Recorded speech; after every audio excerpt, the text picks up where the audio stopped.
anyone out there like me, I hate talking about money. And it's just that now I feel like, okay, I don't want to work for the rest of my life and I better get a grip of things.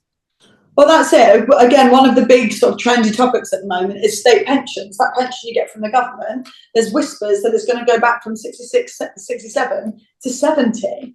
People are like, I can't keep working to 70.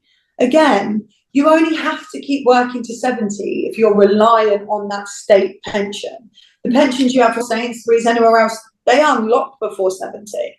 No. But it's only if you can't afford it, you're going to have to keep waiting. If you haven't put enough in your Sainsbury's pot throughout the years, that at 55, you've got, say, 15 grand in there, and that's not enough for 1 year, let alone 10, 15 years to get you to 70, well, then you have to keep working.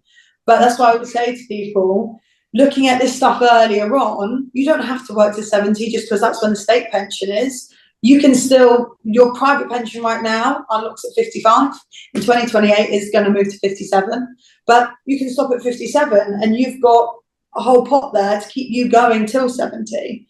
Again, that's why lots of people, exactly like you said, you know, I'm only 40. I'm not even thinking about retiring right now. I've got 101 things I need to do before that point.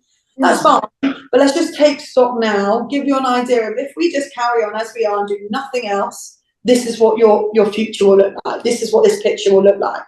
Or let's see if we can do something small and often about it, an extra 50 quid a month or maxing the employer's contributions you can get or whatever that is. Well, this is what the picture will look like then. And then again, you don't have to do anything, but at least you understand, well, these are my two kind of pictures here.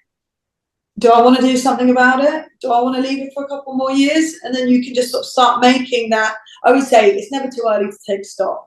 I've got 25-year-olds paying into pensions because they want to retire at 50 and not 70.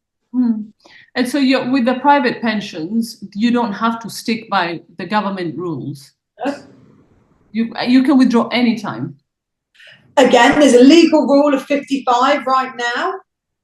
But you can't, yeah, even private is 55, only because, again, they just know if people had access to it before, they'd be taking it out from a deposit for the house to do something else. And then we're back to square one where people have no money in their pensions for retirement. They've spent it while they're still working. So they make it a lock-in to age of 55. The only time, morbidly, that you can access it earlier is, unfortunately, if you get diagnosed with a terminal illness and say you're given 12 months to live or something like that, then they'll let you access your pot beforehand, obviously. And so if it was 55, what are the rules for that? If at 55 you decide, actually, I'm going to withdraw from this private pension that I have saved into for 10 years, what does it get taxed? Yes, your income tax rates. Probably said that and I just didn't retain that. Wow. It's all right. I've chucked a lot of different rules and tax stuff at you today. So it does part and part. So say you've done a really good job, saved the whole, and I'm only using these numbers because it's easy for the maths, but say you get to 55 and you've got 100 grand in your pots because you've consolidated all your old work ones, you've been topping it up, blah, blah, blah. You've got your 100 grand there to retire on. 25% of your pension pots you get tax-free. So from that 100 grand, you could take out 25,000 on your 55th birthday and not pay any money.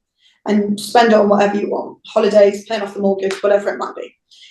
The other 75% of the pot, or 75,000, or however you want to look at it, you do get taxed on, but it's taxed at your income tax rates. So again, most people, you wouldn't start taking an income from your pension until your job stopped. So that then becomes your only income. So say then you're taking £1,000 a month out of your pension pot.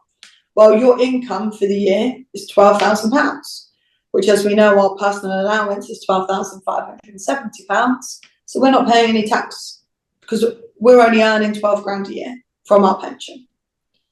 It's what the trap people fall into is they don't fully retire. And at 55, they might go from 5 days a week down to 3 days a week. But they're still earning, say, 15 grand a year, or they're still earning something. And then they also turn on the pension tap of income, and then that starts paying them £1,000 a month. So they've got, say, £1 grand coming in from their regular job, £1 grand coming in from the pension. This is both income now. And what happens is you can very easily start creeping over, and not only is paying 20% tax, But I've got people who they're getting 10 grand a year from the state pension, 15 grand a year from their private pension. They still work and they're earning 15 grand a year as well on top of that. They're earning 50 grand a year and they're paying 40% on tax when they don't. I said, why did you turn that tap on for the pension income? Oh, because I was 55 and that's what I thought I was meant to do. But no, keep the tap off. Don't take it.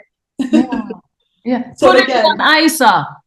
exactly. And that's why I say to people, build up an ISA pot alongside your pension and say you want 20 grand a year.